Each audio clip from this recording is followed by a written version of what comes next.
Media, your home of humanitarian journalism. And in a bit, we'll be discussing, I think, a very, very important topic. We'll be talking about the challenges of covering the Israeli Palestinian conflict in Canadian media.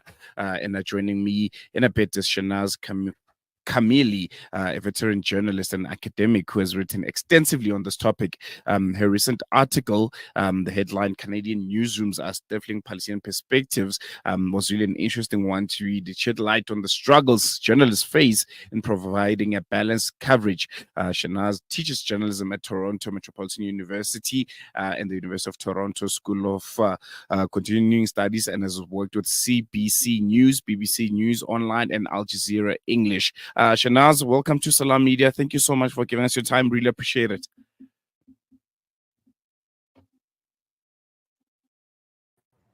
Shenaz, welcome to Salam Media. Thank you for giving us your time. Really appreciate it. Thank you. No problem. Thanks for having me. I think first and foremost, we can touch, I think, on the headline of your article. I think it highlights the difficulties that journalists face in presenting Palestinian perspectives. If you can just maybe elaborate on what are some of those challenges are, and are they in a way being raised forward to the correct authorities, and is there a willingness to sort of mitigate them? Yeah, absolutely. So the headline is, you're right, it's reflective of what I would really characterize as the turmoil and despair that is really prevalent across Canadian media right now. And I know that not everyone will feel that way, obviously. I mean, it's a big industry, and I can't speak for everyone that works in it, but I am here to speak for the people who are really, really frustrated with how stories around Israel and Palestine have been covered over the last year. And it's not, it's important to note that like a lot of the grievances that have been expressed, usually anonymously by employees within the industry, haven't just taken place after October 7th, but they have been there and they've existed and they've been documented well before October 7th as well. Canadian media has censored information and perpetuated narratives from a pro-Israeli perspective, in a way that we really haven't seen before October 7th. We have seen it for sure, but it really was, it really came to light in a very explicit way after that day last year.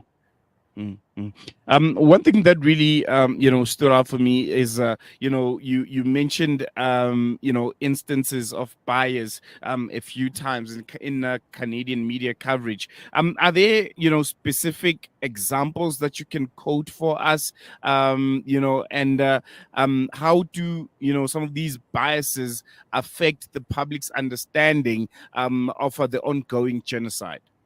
Yeah, so there's so many examples, and all of these examples I'm going to give you were related to me firsthand by the people who experienced them. So, for example, there was an op-ed that was written. There was an op-ed that was submitted, an opinion piece that was submitted to a major Canadian newspaper, and it was written by an academic, someone who had expertise in refugee and conflict studies. And the perspective of the op-ed was basically calling for a ceasefire. It was submitted to this newspaper about a month after October 7th. And the premise was, we need to call for a ceasefire because of the humanitarian situation that is already evolving and is definitely going to get worse. And the response that this writer got initially from the editor was, we can't take this piece unless you're willing to change it. And the writer said, okay, what do I need to change? And the response was, we need to know, if you're going to call for a ceasefire, we need to know how the question of Hamas is going to be, should be addressed. And so, the writer wrote back, and, the writer was upset because they were like, how I have expertise in this area in refugee studies, and the speaking one and can only speak specifically to the humanitarian situation. So why do I need to speak about it from a political perspective? That's not my area of expertise. And that's what her response was to the editor, and she didn't get a response back to that. And of course, her piece never got published. That is only one example of so many pitches and op-eds, opinions, story ideas that have been pitched to Canadian newspapers and that have been declined. Usually they're not given a reason for why they're passed down. More often than not, they're just ignored. There's no response. That was one of the few examples I can give you where there was actually a response by the editor that gives us a sense of what the thinking is inside Canadian newsrooms. And then other examples, other examples of story ideas that have been turned down have been like, remember the prisoner swap that was taking place in November last year? So, it's like, you had journalists within newsrooms who were saying, we need to contextualize what's happening here. Let's add some new perspectives and let's add some context to the prisoner swap, and talk about the number of Palestinians that have been detained in Israeli jails for decades. It's a incredibly legitimate and fair, story idea that should have been given some coverage, and it was not. It was turned down. Another example is just, basic context and analysis. Like, how did we get to where we are today? Even something as simple as that, like a backgrounder on, what were the events that led to October 7th, was turned down. And when it comes to comparison with maybe the Ukraine-Russia war, what would you say some of the differences or similarities are between the two conflicts and how they were covered? Yeah, I mean, people noticed right off the bat how much sympathy Ukrainian victims got compared to Palestinian victims. And again, it was flagged so many times, like the hypocrisy, the double standards in terms of editorial approach towards coverage of Ukraine versus coverage of Gaza. And time again, reporters, again, this is them telling me firsthand. It's not like through a third person's, like a third party source.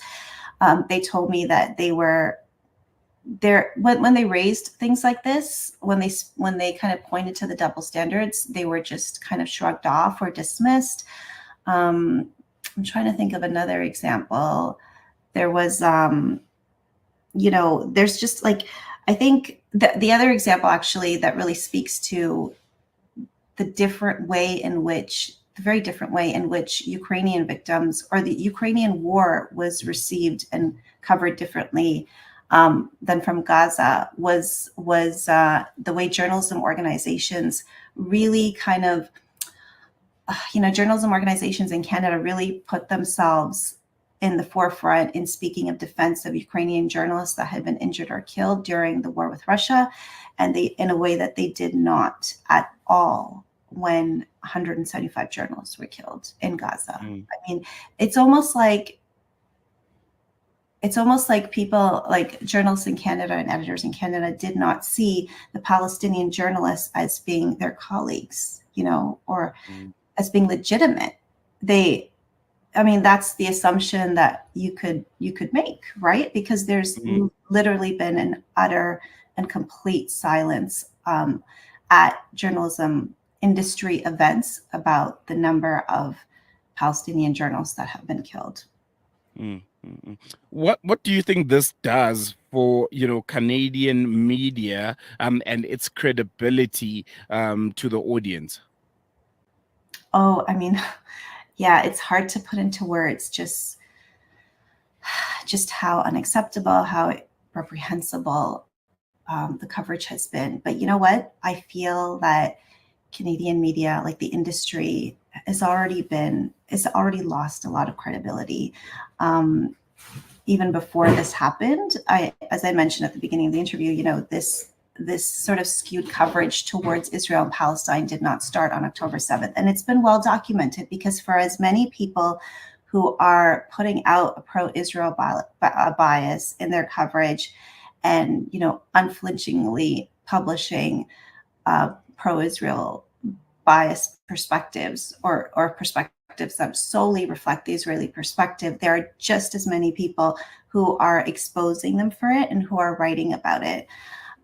So, I think nobody can say that they didn't know. And, Canadians in general, outside of the Palestine-Israel issue, they are more and more looking towards social media to get their news. And I think like when you look at the number of protests, the movement, the pro-Palestinian movement in Canada, you look at the size of it and you look at the energy of people and the volume of the movement, it's pretty indicative, I think, of the fact that people here, a large number of people here, are not being fooled by the skewed representation of mainstream media here, are instead just turning elsewhere for their news. I would even say I would say British news has been a lot better, actually.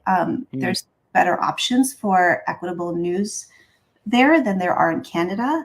And even in the States, again, it's a larger market. So there are more, there's definitely been more sources for responsible news than there are here. And I know that might be hard to believe for some people who follow British and US news very closely, but sure, definitely.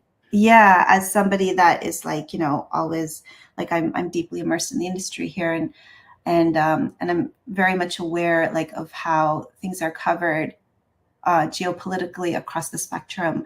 I really would say that without any hesitation that the situation is actually worse here because the media industry is much, much smaller. So we don't have, when people want to pitch story ideas and op-eds and they're not getting accepted at mainstream papers, there's not many options for them to go to. There are a handful of independent news outlets, but that's it. They're very small. They don't take a lot of opinion pieces. They have a very small budget, and you're lucky if they survive more than a few years.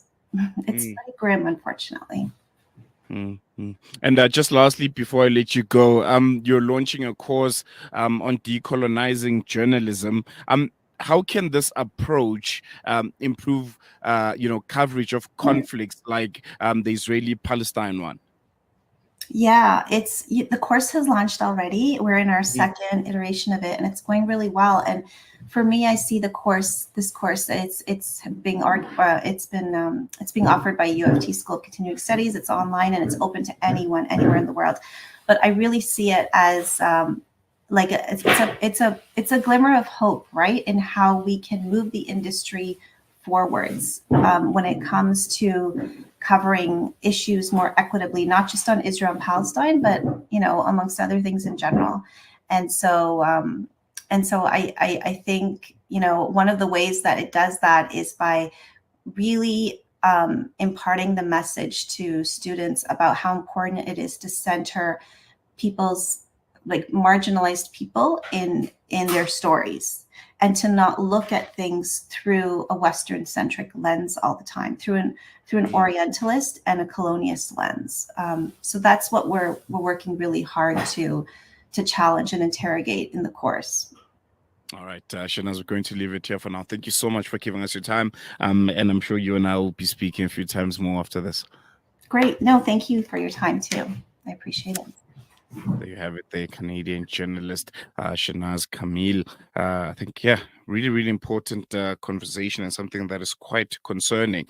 I think at the heart of this genocide, essentially, I think it's one where the media has been on the spotlight, the way, stories are reported on, and comparing, maybe between what we saw and the reporting in the Ukraine and Russia war, and just how starkly different it is to how reporting is done on Israeli aggression on Palestine. So really, really important conversation, and big ups to Shenaz, I think, for shedding light on that. We going to take a quick break. When we come back, News and Views continues after this.